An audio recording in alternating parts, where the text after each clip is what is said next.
Wellness has become a very personal choice, and it covers all aspects of daily life. Whether it's how I eat, how I work out, what sport do I do, how do I sleep, there's a wellness choice that can be made all across daily life. And that's really what we mean when we say wellness is a consumer mindset.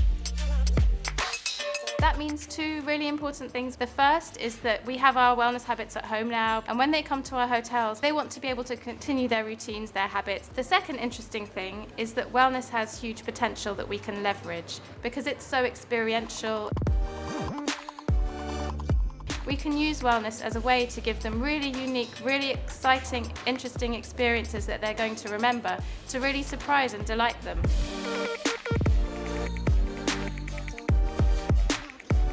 Hello, it's a pleasure to meet all three of you. My first question will be, what's the difference between well-being and wellness? Wellness is actions and well-being is outcome. If you think about wellness as being all the things that you do, your daily habits of fitness, exercise, diet, nutrition, meditation, those things added together create your overall well-being. So for us in Accor, we're very much focused on outcomes and transformative guest experiences, and that's why we're called the Wellbeing Department. So it's a sector that addresses a very large audience. What types of profiles have you been able to identify so far? In terms of travellers, there's a primary travel market. These are what we call people who will travel with a specific well-being objective in mind. So they might base their holiday around a specific activity like spas or yoga or surf, or they might be staying at a retreat, for example, and that's a market that's growing. There's a secondary wellness market. These are travellers who aren't travelling specifically for wellness, for well-being, but they still want to fit it in around their schedule. So they'll still want to do their morning run or their morning smoothie or have their evening massage, discover something new in terms of wellness, even if it's not the main point of their trip. And that's a market that's really growing and that's becoming more demanding. So would it be true to say that well-being is the new luxury and that it's a luxury everyone can afford? It's definitely the case. We're seeing a younger demographic making really big investments in their overall health and well-being. So for them, luxury and well-being is a new experience. I would even go as far to say that I think that wellness is now much more than a trend and now moving into being actually a massive movement. What are the group's key objectives in this area? We want to make sure that we're working diligently through our 5 pillars of wellness to create wellbeing strategy for each of our premium luxury brands. We want to make sure we're creating value and ROI for our owners. Most importantly, we want to make sure that wellness is a company imperative for Accor. And lastly, we want to make sure we become a well-being leader within luxury hospitality. You were speaking about the core well-being 5 pillars. Can you tell us a bit more about it? And those pillars are really simple and really easy for us to then look at creating a strategy that really works. So for us, we have things like active nutrition. That's how do you approach food and beverage and support our F&B colleagues in delivering nutritious dining experiences. We look at holistic design. It's more than just the spa. It's how design and well-being design can impact the lobby experience, the guest room experience, and other areas within the hotel. The gym is vitally important to the hotel experience, but it goes beyond that to outdoor experiences, to running clubs, and to activities that get people moving and exercising. We also look at the spa, which is a key part of our overall delivery within luxury hospitality. And then lastly, added on part, is mindfulness. How can we create moments of pause for our guests to take a moment of respite and time for themselves? How do you help the premium and luxury brands define a well-being strategy that reflects their identity and that is their very own? Actually, we use the 5 pillars as a strategic frame, and then we go deeper, brand by brand, and we just define the wellness markers for every single brand. And then how do we do that? Number 1, we support the brand leaders with the strategy.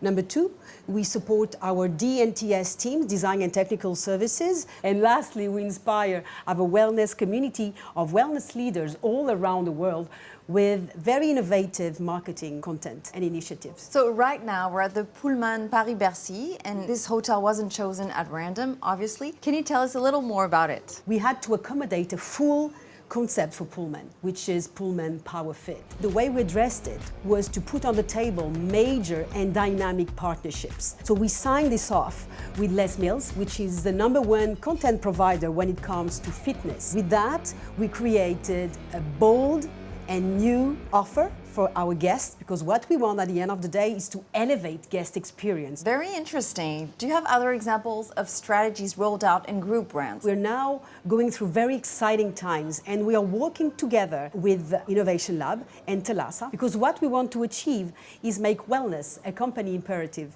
As Eldine has mentioned, in terms of how we're approaching well-being, and I'm particularly excited about things like our Raffles Emotional Wellbeing Programme.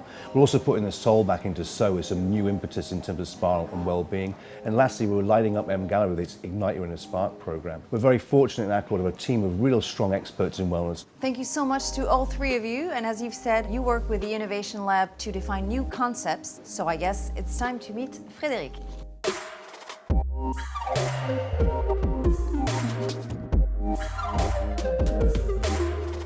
Hello, Frédéric. Hello, Louise. Nice to see you again. So what is the Innovation Lab's role within Accor, and in what way does your department complement the well-being teams? Our role at the lab is to really look at new concepts, filling gaps. Wellness is particularly interesting for us from a usage perspective. It's a big market. We're talking nearly over $4 trillion worth of business. And by 2050, 75% of the population will be living in urban areas with all the impacts of what it gives. And so clearly it's becoming what we call a lifestyle. I've heard that you've been working on a brand new state-of-the-art well-being concept that's totally in line with the group's augmented hospitality strategy.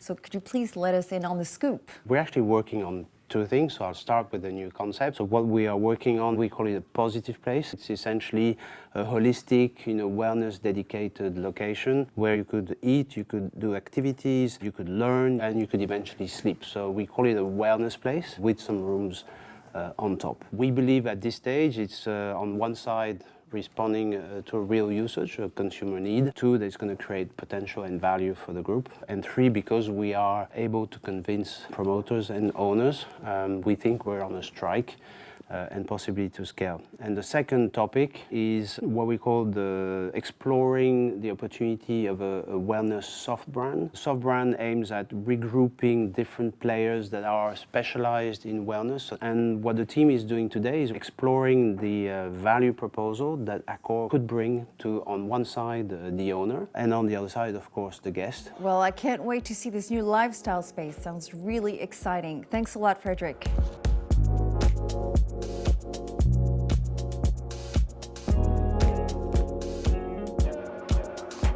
Hello, Christina. Hello, Louise. Nice to meet you. So you're the Vice President Marketing for Thalassa Sea and Spa, and to my knowledge, the creation of the brand dates back to the 1960s, is that right? We have a great opportunity at Accor of having a brand with more than 50 years of history, which means that we have been always focused on the evolutions of the market, and we are very customer-centric. Quiberon, which today is a Sofitel, is the cradle of the thalassotherapy as we know today. We have 13 centers, 9 in France and 4 international. One of the particular thing of this brand is that it's a transversal brand. It means that we have a Thalassa Sea and Spa in a Novotel, in a Sofitel, in Ibis Hotel, M Gallery, Pullman. Speaking about adapting, how is the brand successfully adapting to new trends, new lifestyles, and also customer expectations? It's a very important transformation because it's not only a new logo. Yes, it's true, we have a new logo, we have a new image, we have a new signature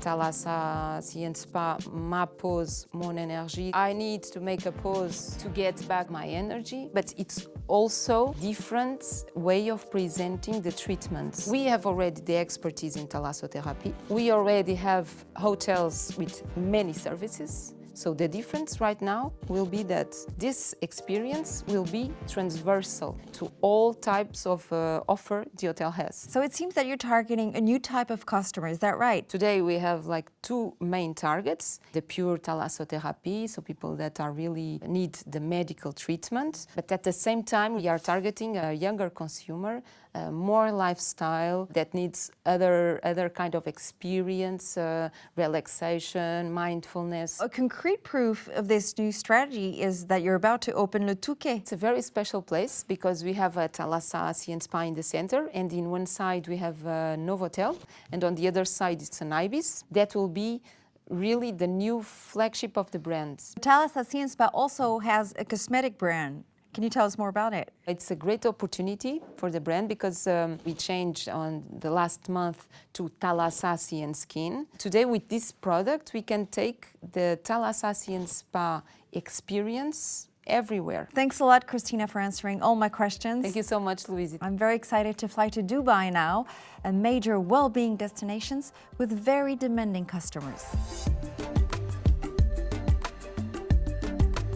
I am delighted to be here with you in Dubai, bustling microcosm of the United Arab Emirates, peacefully shared by cultures from all corners of the world. This city is also a major well-being destination for core.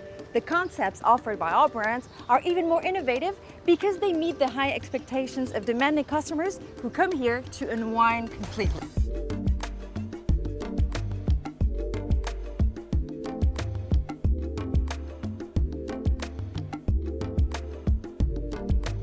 Hello, Lindsay. Hello, Mark. Good morning. So nice meeting you here. Lindsay, you work for Emily's team, but you're based here in Dubai. What are you doing for wellness in the luxury brands? We've got a lot of exciting things happening in our luxury brands, predominantly at the Orient Express, Raffles, and Fairmont brands. Later in Q4 this year, we're about to launch our Fairmont Fit program, which is our elevated program for well-being. It's a program which really supports what the hotel already has in place and gives it a platform to be able to talk about it. So some of the things that we're talking about with Fairmont are our green spaces, our community services, sustainability, which is a key pillar of the brand. We'll be renewing our spa and fitness and making it a more flexible, adaptable model for the teams. For Raffles, we've got 3 different pillars of the brand. One of them is the connection between design and harmony. So when we design our hotels and our spas and our spaces, people come to Raffles and they just feel better because of the way we've designed it. The second pillar is to do with nutrition, and we're really trying to anticipate the needs of the traveler while they're traveling. Third pillar is really about our serenity and our rituals. And then for Orient Express, we have our first hotel opening in Bangkok later this year. We're happy to announce that our first spa with Orient Express will be a Guerlain spa. Mark, what is distinctive about your customers in Dubai? How do you manage to surprise them all the time and create unforgettable experiences? People need a sanctuary to go to, and they need something different than just a normal, massively built spa which has got everything on it. What we focus more on is the people aspect as well. So our artists are very involved in the journey which comes within the spa industry here. We make sure that we have the right partners associated with our brands. Reebok on the fitness side, but also with Prama, which is a Pavi gym, which is an interactive gym we have within the hotel. During the interviews we did, I understood the importance of wellness within hospitality. Is that your opinion? I think it's one of my key passions. We've been very fortunate over the last few years. I have a lot of support from the regional office to let us do what we feel is right with the community. And it was very important for me to focus on the housewives. We've also put cooking classes with it as well in our chef's palette, where we get the mothers to cook healthy lifestyle food, so from the inside, outside, beauty all in one. Thanks to both of you. I've really enjoyed your city and especially your hospitality. In fact, I'm going to stay a little longer to see how the brands are expanding here in Dubai. But before that, I'm going to enjoy the wonderful spa. Thanks to everyone for your loyalty. Take care. Bye-bye.